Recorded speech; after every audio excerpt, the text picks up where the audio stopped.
Hello folks, we're going to talk today about the topic of the Five Skandhas, or the five heaps that make up the constitution of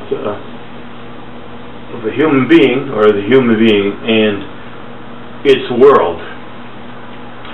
The Five Skandhas is a very traditional topic. The word skandha means heap or pile of stuff, like a pile of leaves in the original Sanskrit. And what it means is that what we call a human being and its world is really constituted of five, it's been separated into five different classifications of impressions or images or risings, so to speak. Now, that's not the only way to classify experience, but it's the way that the classical Buddhist analysis breaks it down into. Now, one thing I will say is consider the point of view of analysis of the Buddhist approach, because, for example, with science, there's certain underlying philosophical assumptions that there is a world out there, and so on. There's an observer, there's an object that's being observed, and those are assumptions, actually. So if we push it back, we become aware. I'm just giving you the laying the groundwork for this explanation.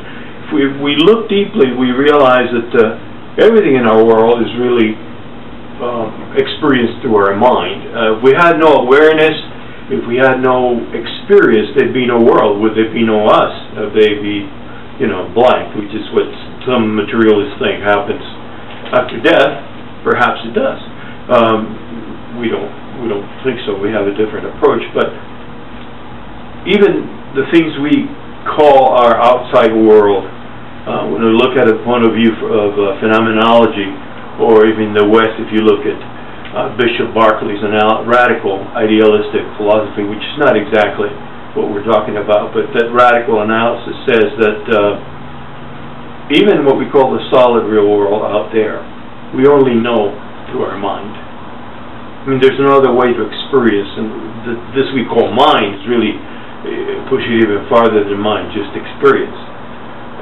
There may be a world out there that's feeding our senses then conveying that information to our mind, but that's an assumption. It's a reasonable, attractive assumption. It's one that actually the earliest schools of Buddhism did, in some sense, support, but it's an assumption. So when we look at analysis, what the meditative analysis of the phenomenology of Buddhism is looking not at this outside world that may or may not be there, but our impressions, our awareness of all these things, including the solidity of rock or furniture, my hand, my body.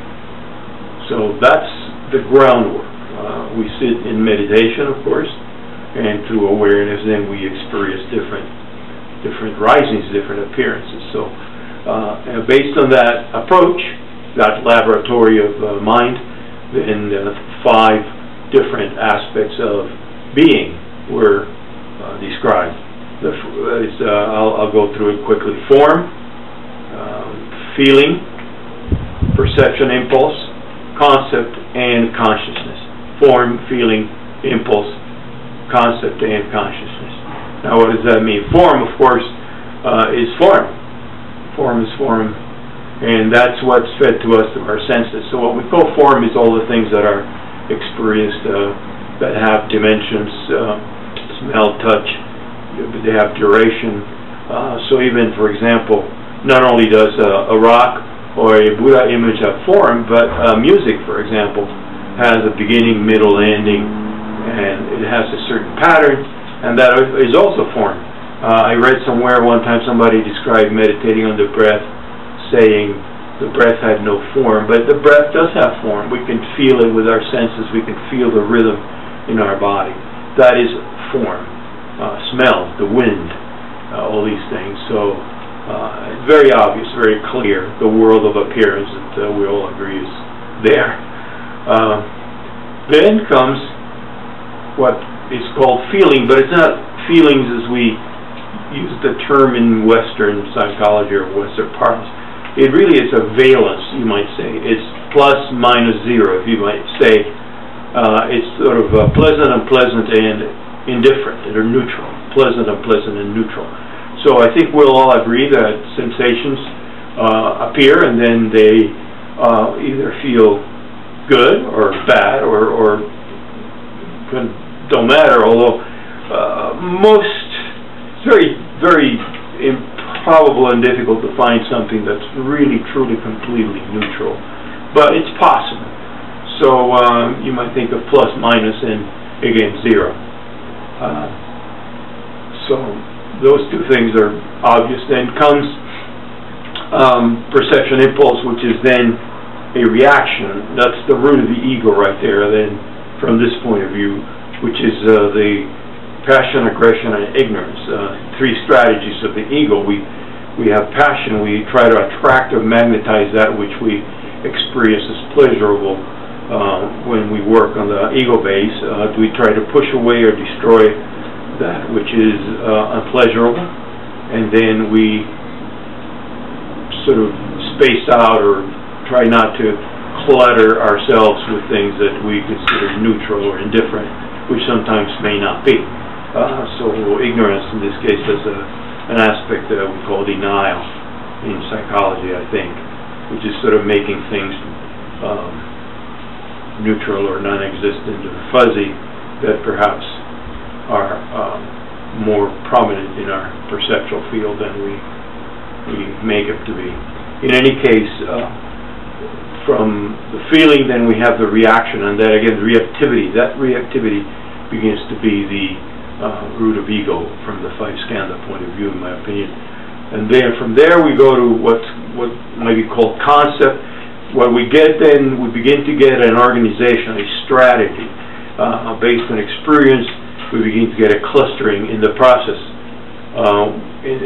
What I mean is beginning to get in this process that is instantly cycling through. Now the next step is a clustering of concepts, of strategies, of this is good, this is bad, I want this, I don't want that, this will bring me happiness. Not quite as consciously formulated as that, but it's sort of instinctive, intuitive groping around for categories in the world, pulling some, pushing some. In classical Buddhist psychology, there's 51 clusters that have been described, so this includes thought and emotion. Some of the clusters are helpful on the path to realization, so not everything that's in the skandhas is bad in that sense. In the relative sense, there's a lot of good compassion, enthusiasm, devotion, dedication. These things are positive factors, and in the classical Buddhist approach, these were classified to help the practitioner then develop the ones that might have been beneficial and allow to try to diminish the ones that would have been not beneficial from the point of view of the path, from the point of view of attaining enlightenment.